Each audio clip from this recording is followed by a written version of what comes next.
Ayan mga kaprening, naglaga si kaprening yun ng luya para puro malunggay. Ngayon katas ng luya.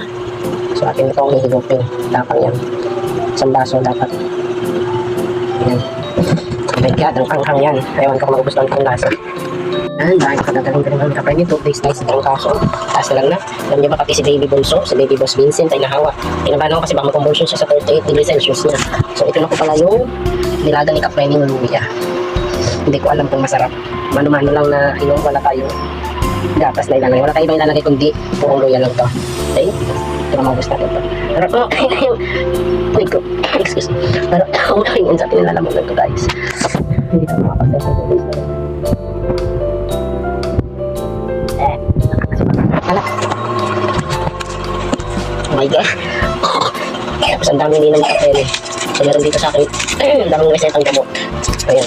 This is paracetamol. Dalawa iniinom ko. And then, slowly ito. Si Tirisin para daw sa atin na namunan. And then, binigyan pa rin ako nila ng peros. 30 pieces para sa 1 month kung kapatid. Kasi kaya daw ako nakikinom mga friend. Ay, low blood ang kapre ninyo.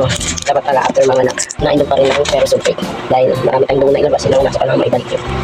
Kaya ayun, hindi ko namin dito kakakain ko lang. Ulam kasi namin kanina ay pinataang papaya. Kailangan ng mga ulang gulay at nakakapag-agatas na sabaw. So, try again.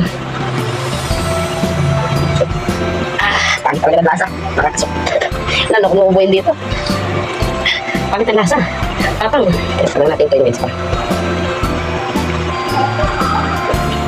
Wala ba? Hindi ko maubos guys. Nasusukan na ako.